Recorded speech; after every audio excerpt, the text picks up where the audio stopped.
ओम नमः शिवाय। दोस्तों, इस समय हम पहुंच चुके हैं बाबा केदारनाथ जी के धाम और आप देख रहे हैं कि बाबा केदारनाथ जी के मंदिर के आसपास की जो ये मनोरम छटा है, ये बर्फ़ की चादर से ढकी हुई ये चोटियाँ भक्तों के मन को और मोह लेती हैं और ख़ासकर उस समय और मन आनंदित हो उठता है कि हमारे बाबा केदारनाथ का मंदिर इन्हीं चोटियों के बीच में स्थित है और यह दृश्य बहुत ही मनोरम है।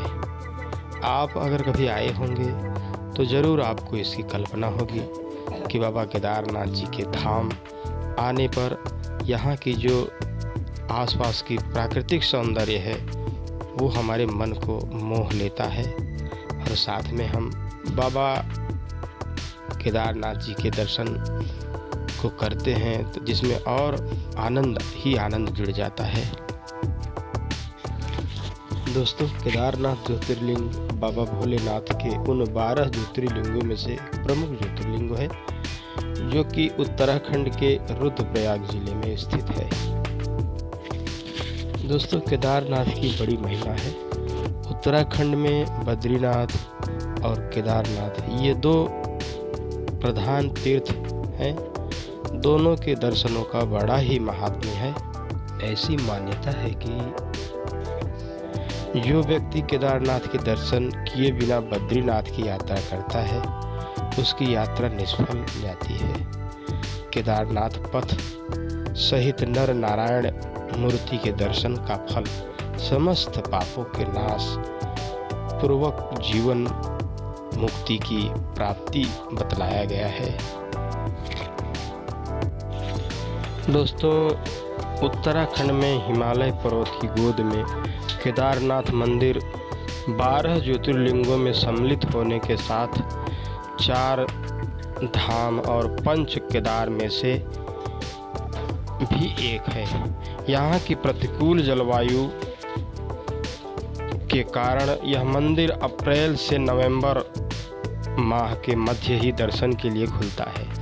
पत्थरों से बने कत्यूरी शैली से बने इस मंदिर के बारे में कहा जाता है कि इसका निर्माण पांडव वंश के जन्मेजय ने करवाया था। यहाँ स्थित स्वयंभू शिवलिंग अति प्राचीन है। आदि शंकराचार्य ने इस मंदिर का जीर्णोद्धार करवाया था। दोस्तों, जून 2013 के दौरान भारत के उत्तराखंड और हिमाचल प्रदेश राज्यों में अचानक आई बाढ़ और भूस्खलन के कारण केदारनाथ सबसे अधिक प्रभावित क्षेत्र रहा।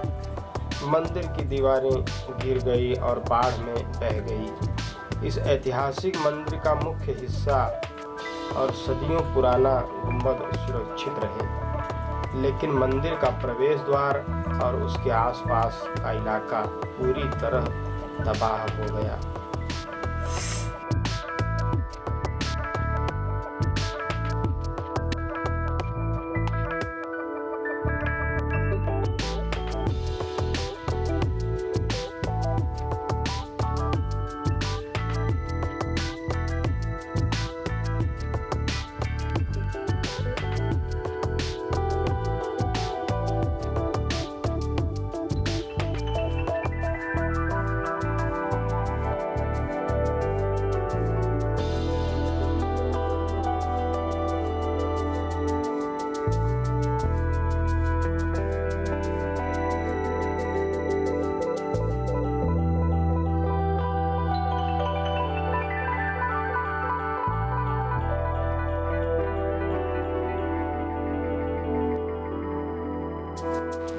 दोस्तों, बाबा केदारनाथ ज्योतिर्लिंग की स्थापना का इतिहास संक्षेप में यह है कि हिमालय के केदार श्रृंग पर भगवान विष्णु के अवतार महातपस्वी नर और नारायण ऋषि तपस्या करते थे।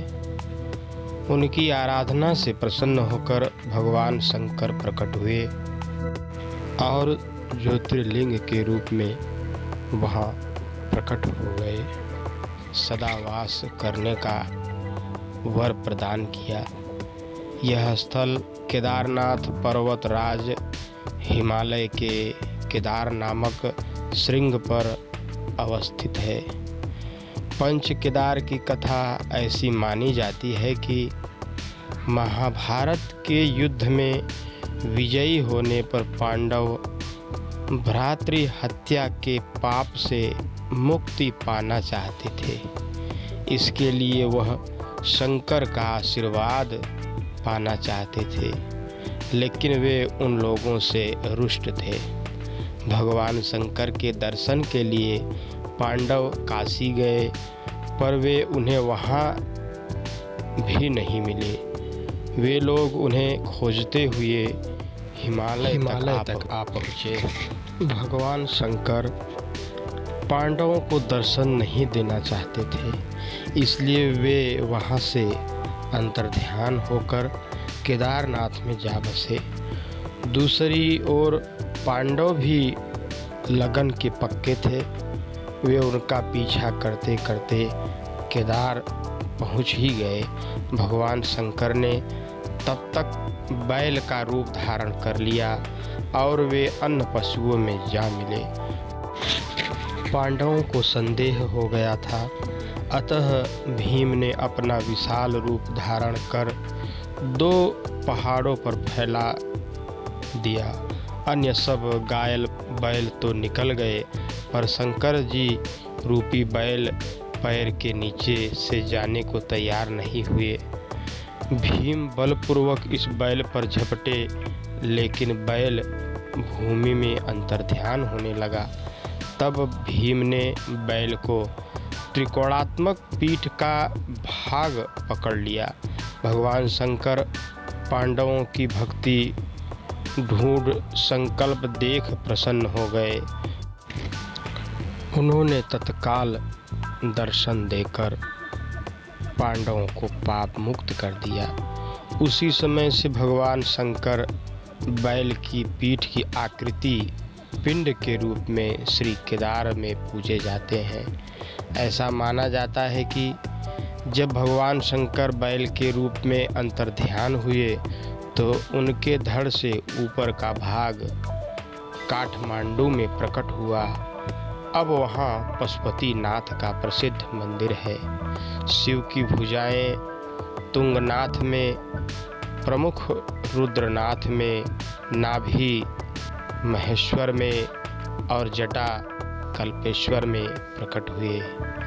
इसलिए इन 4 स्थानों सहित श्री केदारनाथ को पंच केदारनाथ कहा जाता है, जहाँ पर शिव जी के भव्य मंदिर बने हुए हैं। दोस्तों, बाबा केदारनाथ जी के मंदिर का निर्माण काल 10वीं व 12वीं शताब्दी के मध्य बताया गया है। यह मंदिर वास्तुकला का अद्भुत व आकर्षक नमूना है। मंदिर के गर्भ में नुकीली चट्टान भगवान शिव के सदाशिव रूप में पूजी जाती है। केदारनाथ मंदिर के कपाट मेष संक्रांति से 15 दिन पूर्व खुलते हैं और अगहन संक्रांति के निकट बलराज की रात्रि चारों पहर की पूजा और भैया दूज के दिन प्रातः 4 बजे श्री केदारनाथ को घृत कमल व वस्त्रादि की समाधि के साथ ही कपाट बंद हो जाते हैं। दोस्तों, मंदिर मंदाकिनी घाट पर बना हुआ है। भीतर घोर अंधकार रहता है और दीपक के सहारे ही शंकर जी के दर्शन होते हैं। शिवलिंग स्वयंभू है।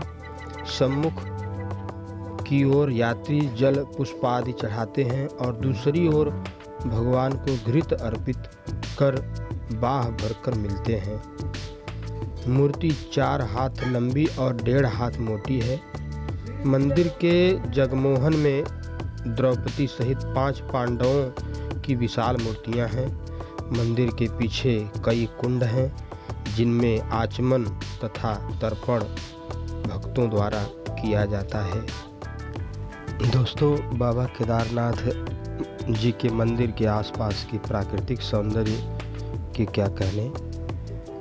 आसपास आप जहाँ भी नज़र घुमाएंगे हर तरफ पहाड़ों की चोटियाँ और बर्फ़ से ढकी चोटियाँ आपको नज़र आएंगी। जब भी भक्त वहाँ जाते हैं तो मंदिर के आसपास के प्राकृतिक सौंदर्य को निहारते हुए उनका मन नहीं भरता और हृदय में बार बार यह इच्छा पनपती है कि बस बाबा भोलेनाथ के आसपास के सौंदर्य को ऐसे ही निहारते रहें।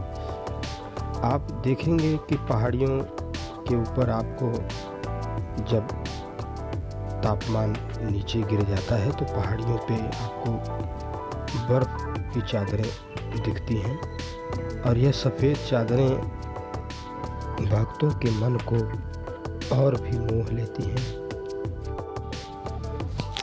बाबा केदारनाथ जी के मंदिर के आसपास की पहाड़ियाँ हैं, उन पे जमी ये बर्फ़ की जो चादरें हैं, भक्त इनको घंटों ऐसे ही निहारते रहते हैं और उनका मन इन दृश्य को देख के भरता नहीं है और उनको निरंतर ये इच्छा होती है कि हम ऐसे ही इस दृश्य को और इस बाबा भोलेनाथ के आसपास के सौंदर्य को ऐसे ही निहारते रहें।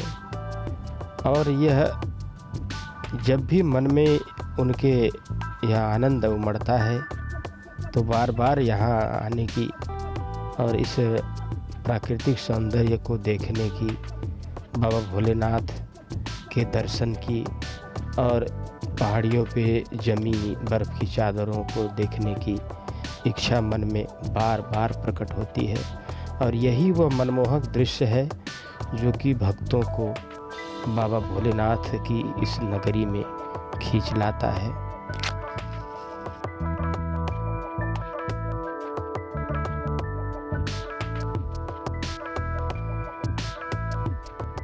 दोस्तों, बाबा केदारनाथ जी के धाम के आसपास पहाड़ियों पे जो धुंध नज़र आती है, जब तापमान गिर जाता है तो बर्फ़ की चादर उन पहाड़ियों पे बिछ जाती है और उन बर्फ़ की चादरों में से वो धुंध निकलती है। वो एक अलग ही दृश्य भक्तों को नज़र आता है और वो अपना एक अलग प्रभाव उनके मन में छोड़ता है। और यही मनमोहक दृश्य है, पहाड़ियों पे हरी भरी ये वादियाँ और तापमान गिरने के बाद पहाड़ियों पे जमी हुई बर्फ़ की चादर और उनमें से निकलता हुआ धुंध वहाँ के एक अलग पहचान दर्शाने लगता है, जो कि भक्तों को अति आनंद प्रदान करता है।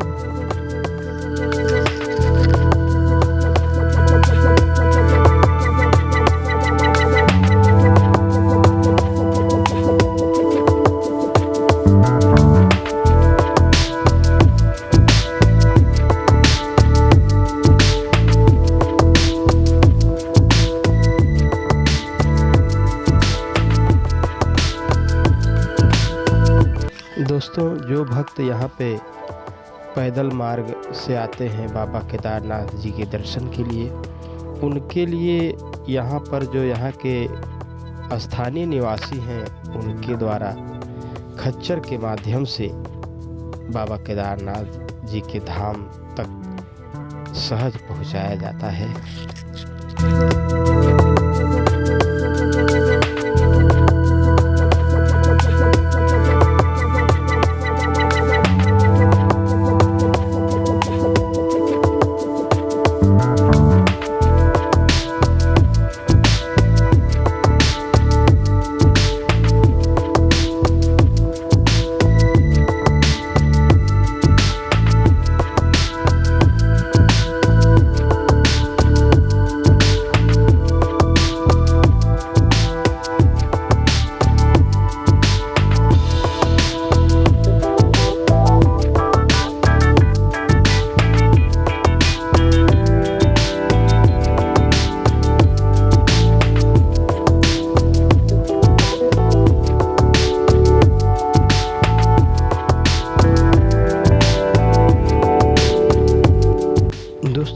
केदारनाथ जी के धाम तक पहुंचने के लिए और भी अलग अलग तरह की विशेष व्यवस्थाएं हैं।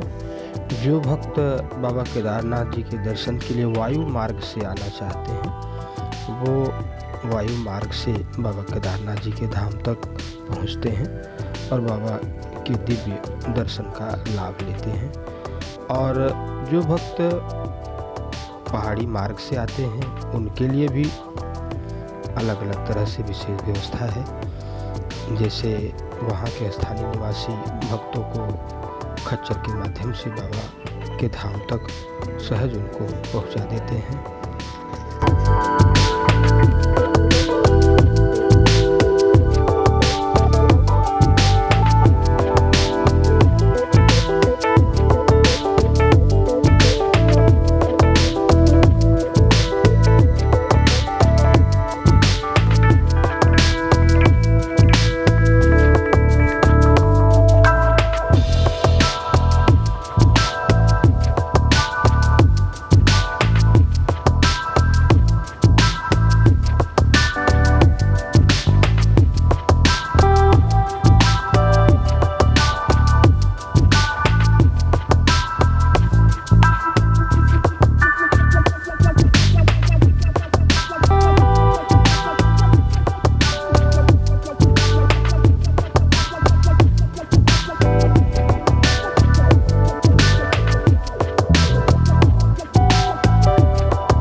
दोस्तों, ये बाबा केदारनाथ जी के मंदिर के आसपास का रात्रि का दृश्य है, जहाँ पे आप देख रहे हैं हजारों की संख्या में भक्त लाइन में लगे हैं और बाबा के दर्शन को जल्द से जल्द पाना चाहते हैं।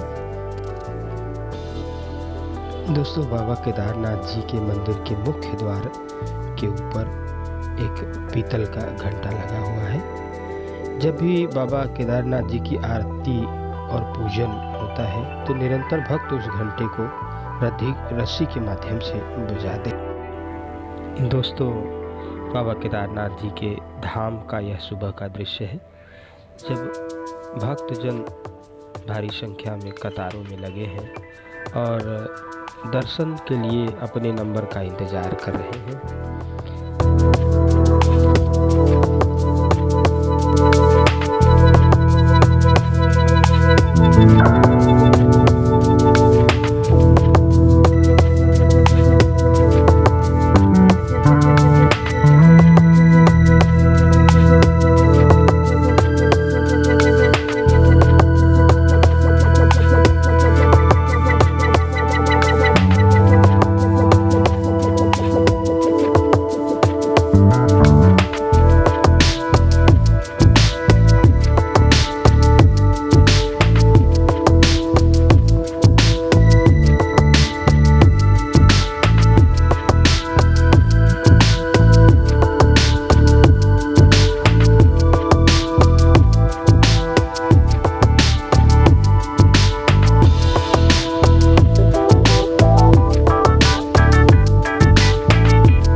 ओम नमः शिवाय। दोस्तों, अगले वीडियो में फिर मिलते हैं। तब तक आप खुश रहिए, आनंद में रहिए, अपना ख्याल रखिए। अगर आपको हमारा वीडियो पसंद आया हो तो इसे लाइक करें, हमारे चैनल को सब्सक्राइब करें और हाँ, बेल आइकन दबाना ना भूलें ताकि आप तक हमारे वीडियो की नोटिफिकेशन पहुंचती रहे।